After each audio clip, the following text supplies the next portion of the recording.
Alright, let's take a look at some of the parts that we're going to use when we replace the sway bar link on this 2001 Dodge Caravan Sport.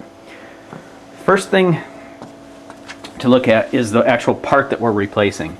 This is a Rabesto sway bar link. The reason that I picked this one is that the Zerk fittings are on the side. A lot of the national stores like AutoZone, they sell a part that has the Zerk fittings on the back. The problem with that is that one of these is going to be mounted towards the inside of the fender, and if it's the Zerk fittings on the back, you're going to find it very difficult to grease that, and if it's difficult to grease it, then you're probably not as likely to do it as often, and therefore these will fail sooner. I think MOOG also makes a part that has the Zerk fittings on the side, so make sure when you're looking for your part, look for one that has those Zerk fittings on the side. You'll save yourself a lot of trouble later when it comes to regular maintenance. Some helpful tools to have are going to be an impact wrench. This for both getting the wheel off, as well as this 18mm socket. That's the size nuts that are holding that sway bar link on. For the top one, this impact wrench is going to be useful for getting that off. Also, a reasonably sized breaker bar with an 18mm socket on it will be helpful. Two 18mm wrenches. Make sure a day or two before you're going to do this project that you pre-soak these nuts.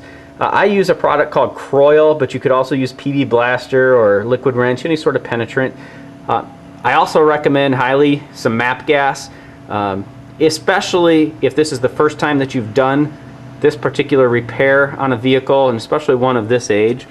A rubber mallet will also be helpful, and then in worst case scenario, sometimes to break up the rust or corrosion that's holding those nuts to the sway bar, then an air hammer can be kind of useful. Probably won't use it, but we're going to have it handy just in case we need it. You can see that I've already got the wheel off of this one, and you can see that I've pre-soaked. I started this a couple of days ago. These nuts, here's the top one, and the bottom one is down here. You can't see it right now, but I pre-soaked that one. When we take these off, one of the most important tips I can give you is to start with the bottom. So while this is still together, you're going to have leverage, and you're going to need far more leverage on this bottom one than you are on the top. So when you start taking it off, start with the bottom. Alright, first thing we're going to do is we're going to go ahead and start off with the MAP gas, and I'm going to heat up the bottom bolt just to make this easier to get off. This hasn't ever been replaced. It's 2001, so I already know it's going to be hard. So I'm going to go ahead and heat this. The one thing you want to make sure when you're using gas, check for any parts that are rubber that could melt. Make sure that you're, especially this boot on your drive axle here, you don't want to melt that. I'm going to come at it from the front because there's nothing in the way that's going to interfere or melt.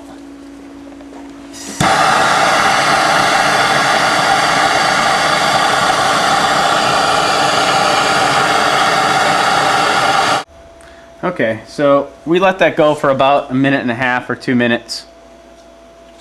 So now I'm going to take my breaker bar and we're going to go. Okay, so now to loosen this, we're going to put the breaker bar on with that 18mm socket on the back. And then I'm going to take an 18mm wrench, and you're going to see there's a fitting on the front. And you just need to, you're going to have to hold this because it's going to want to turn. So, and that bolt's fairly long. So once you get it loosened, that's loosened, then a ratchet wrench will make this job a lot easier. You're still going to need your other 18mm wrench, but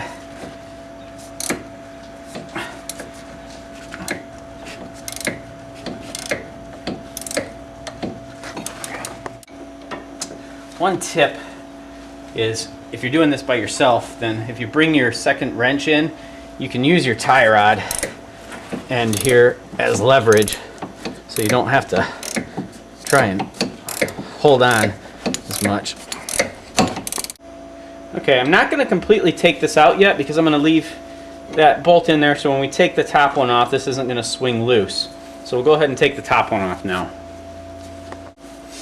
So to take the top one off, we're going to use the impact wrench. And notice one tool that I forgot to mention is an extension for your impact wrench.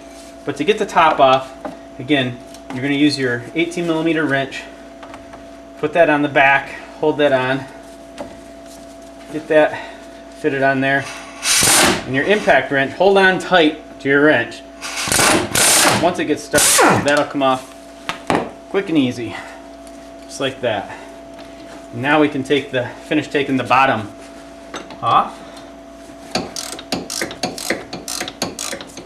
And when I was talking before about looking for that Zerk fitting on the side, this is why.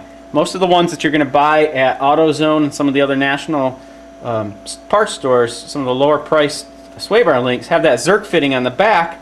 But you can see, unless you have a side fit adapter for your grease gun, it'd be very difficult to get your grease gun in there to actually grease that. But with these on the side, they're much easier to get to.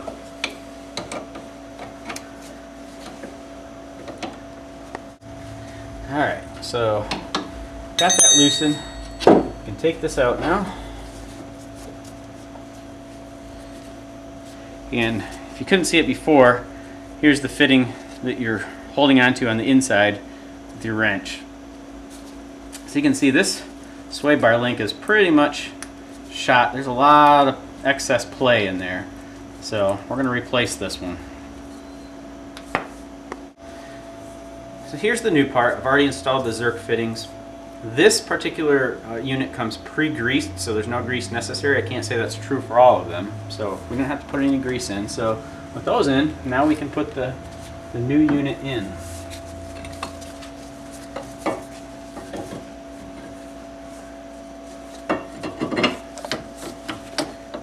Go ahead and put that in. Slides in. And then all we need to do is attach the new bolts and torque them down to specification, and we're done.